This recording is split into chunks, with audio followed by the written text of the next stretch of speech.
Hola, ¿qué tal? ¿Cómo están? Mi nombre es Juan Manuel Becerril de la Yata y en esta ocasión agradezco la invitación de parte de don Horacio Ortiz, magistrado presidente del Tribunal Superior de Justicia del Estado de Tamaulipas, así como del doctor Juan Plutarco Arcos, el director de la Escuela Judicial de dicho tribunal.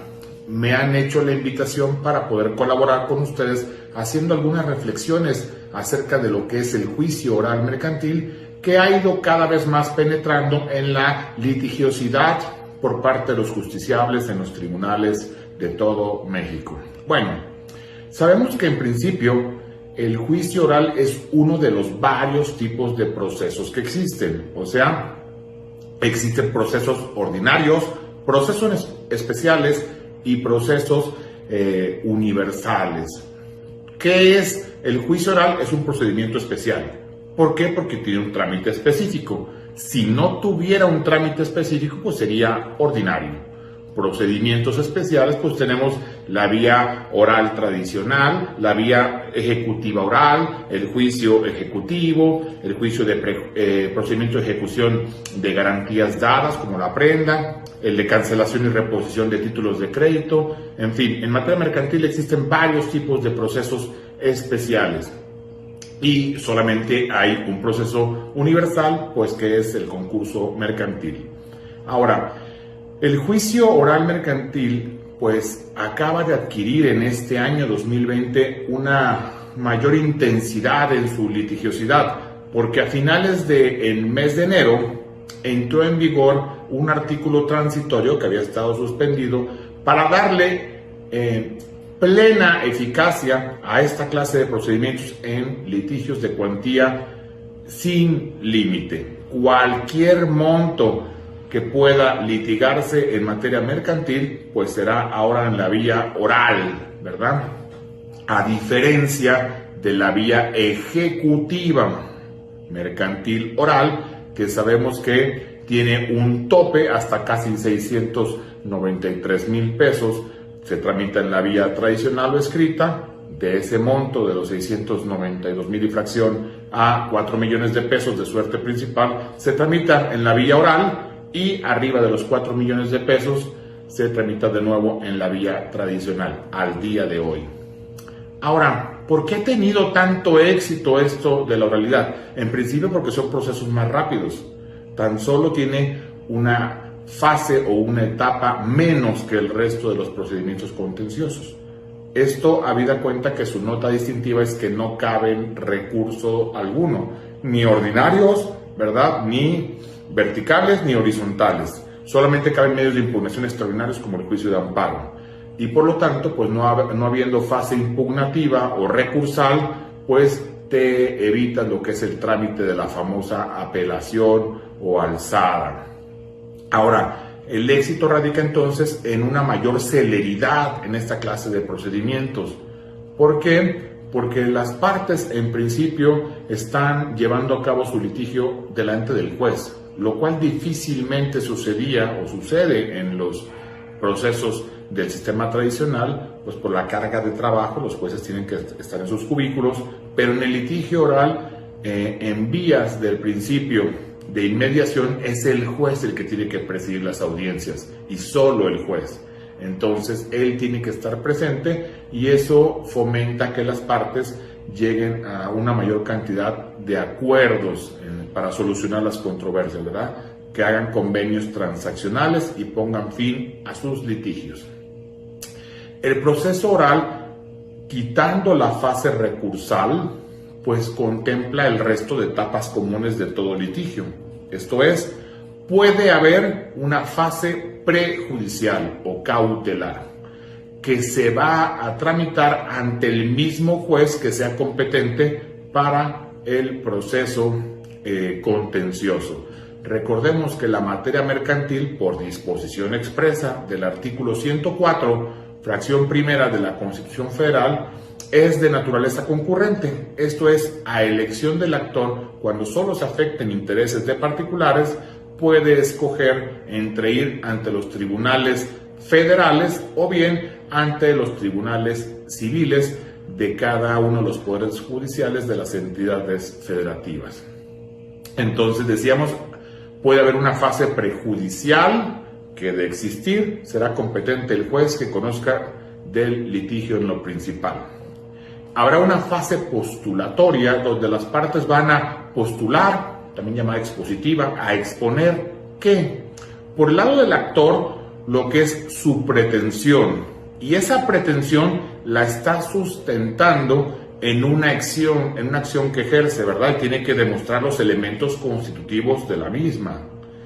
Y el demandado, o también llamado reo, ¿qué va a exponer? Sus excepciones y defensas, buscando acreditar sus hechos extintivos, impeditivos o modificativos que se dirigen contra la acción o contra la obligación. Y aquí haré una pequeña remembranza. El actor, cuando presenta su demanda, ¿qué es? La demanda no es otra cosa más que el vehículo, si me permiten la metáfora, donde va a transitar en esa carretera, en ese camino que es el proceso, la pretensión de la parte actora. O sea, ese vehículo es la demanda y lleva pasajeros, el auto. Esos pasajeros son la pretensión y va a recorrer entonces todo un largo camino del proceso, que puede ser sencillo o no, buscando llegar a una bandera cuadros, o sea, una meta, que es la sentencia. Pero el demandado va a resistir, probablemente va a oponerse, y entonces podría hacer valer hechos extintivos, impeditivos o modificativos, dijimos, que van contra la acción o contra la obligación. También el demandado puede ser que oponga la falta o déficit de alguno de los presupuestos procesales.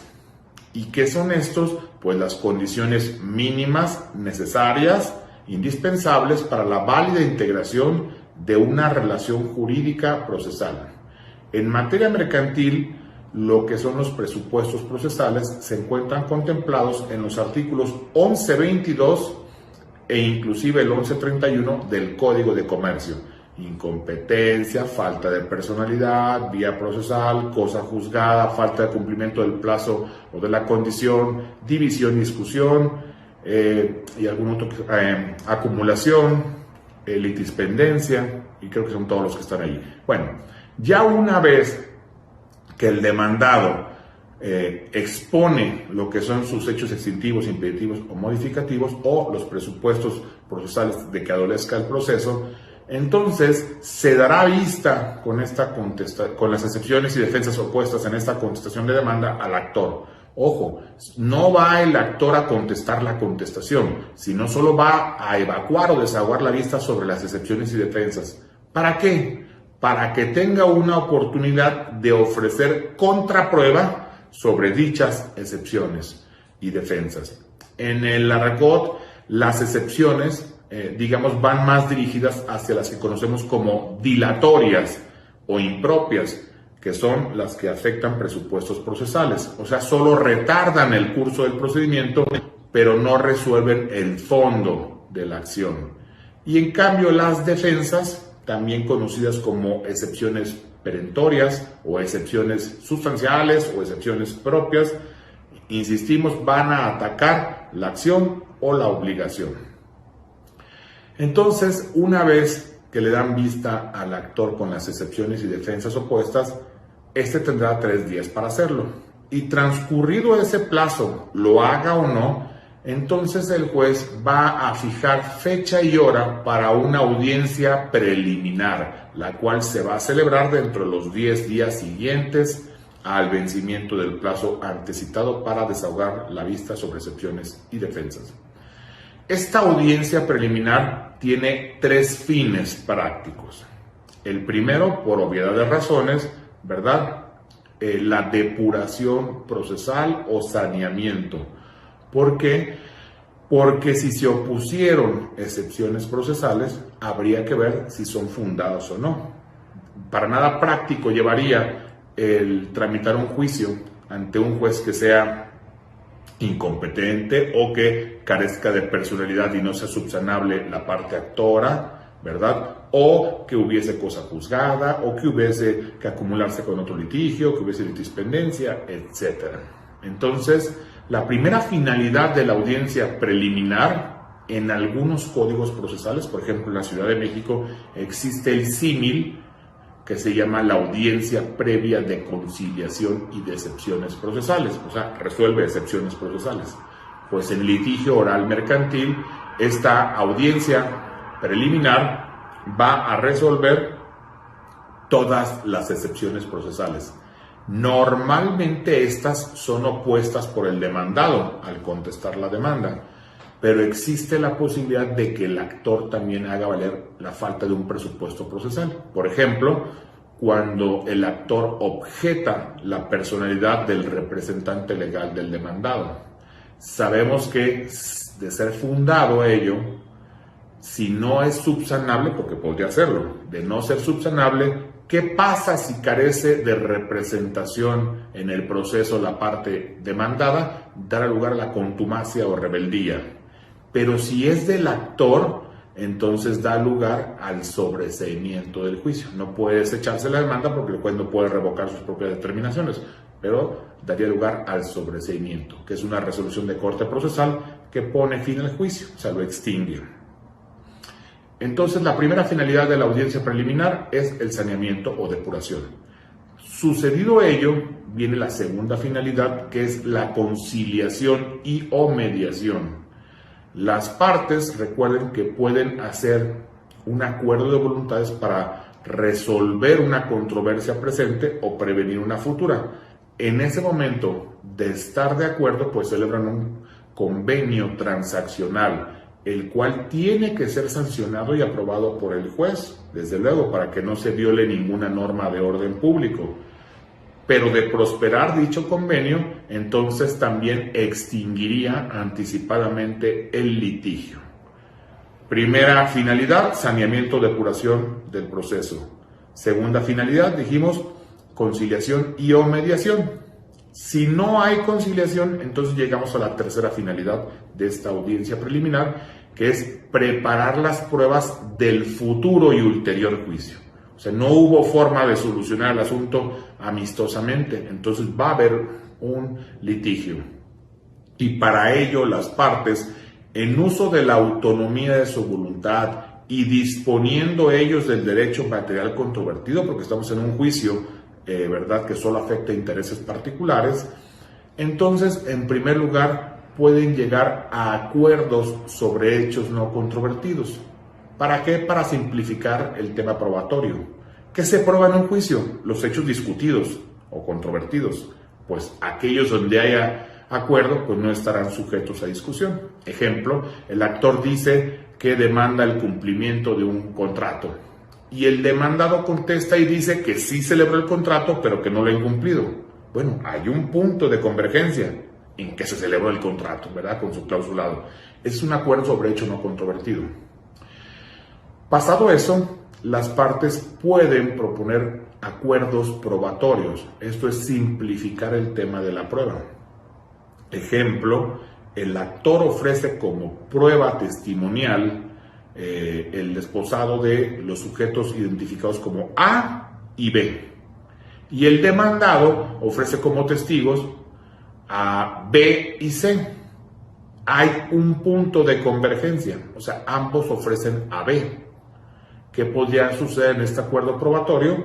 En que se sometan a lo testificado por B, excluyendo a A, excluyendo a C, y bajo su libre voluntad sujetarse a un solo testimonio. O, por ejemplo, un tema de una prueba pericial, en lugar de estar peleando con perito del actor, perito del demandado, posible tercero en discordia, posible junta de peritos, mejor se someten a un acuerdo probatorio y dicen, oye, si lo que queremos es traducir un documento o evaluar una propiedad o determinar si la firma corresponde o no a una persona sobre un documento, ¿qué te parece si escogemos entre los dos un solo perito? Y eso sería un acuerdo probatorio. Ya después de que sucedió el acuerdo probatorio, pues vendrá la calificación sobre la admisión o desechamiento de pruebas. El juez va a leer aquellas ofertadas por las partes.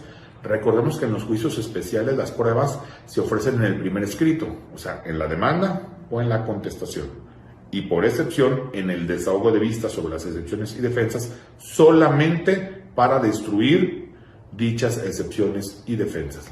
Entonces el juez admitirá las pruebas, ordenará preparar a aquellas que lo requieran, o sea, que no se desahoguen por sí mismas dada su propia especial naturaleza, y tendrá que mandar preparar todo lo necesario para dicho desahogo. Por ejemplo, mandar citar testigos, notificar a los peritos, girar documentales en vía de informe, fijar fecha para una inspección judicial, etc.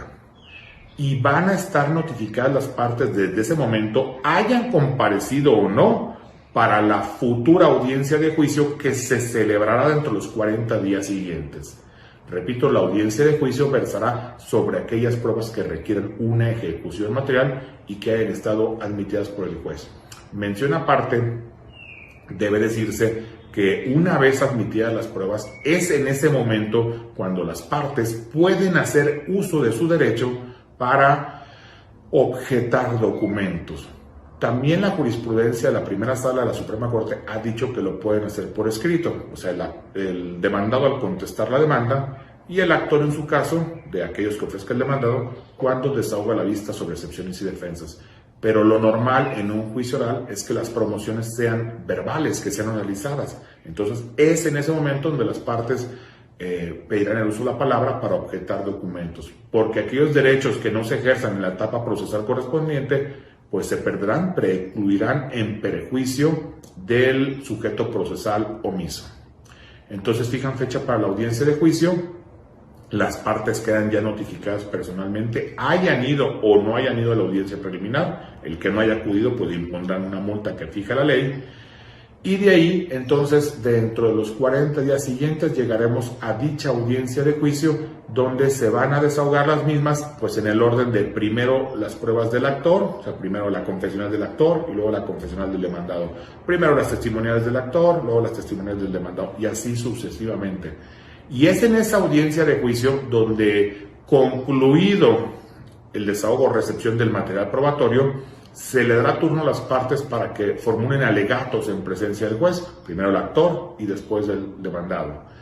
Y hecho ello, el juez en el mismo momento, si lo deseara, lo cual es inusual porque pues tiene que preparar por escrito su sentencia, fijará fecha y hora para una continuación de la audiencia de juicio, en donde las partes ya están notificadas personalmente, insisto, y acudan o no, en ese momento estarán enterados del dictado del fallo.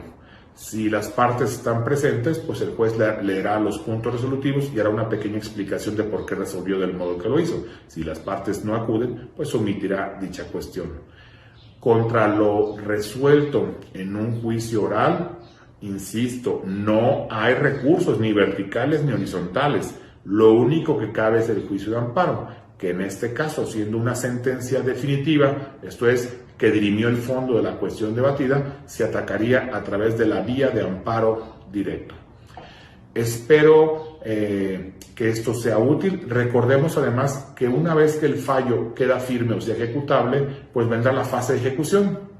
Y esa fase o sección de ejecución propia de los juicios, decíamos, etapa prejudicial, etapa expositiva, la etapa probatoria, donde se recibe el material probatorio, la etapa preconclusiva, donde las partes alegan, la etapa conclusiva, donde dicta el fallo el tribunal, y la etapa ejecutiva, donde se ejecuta el fallo, que será por escrito. O sea, en el juicio oral hay fase escrita, que es la prejudicial y la expositiva. Y al final, en la ejecución de sentencia, también vendrá por escrito todo lo que son las planillas de liquidación o el trámite del embargo y remate que en su caso hubiera. Espero que esto les sea de utilidad. Insisto, agradezco muchísimo la invitación de parte del Tribunal Superior de Justicia del Estado de Tamaulipas de haber colaborado con ellos en algunos módulos sobre la materia de juicio oral mercantil y en especial al magistrado Horacio Ortiz y al doctor Juan Plutarco Arcos por su generosa invitación.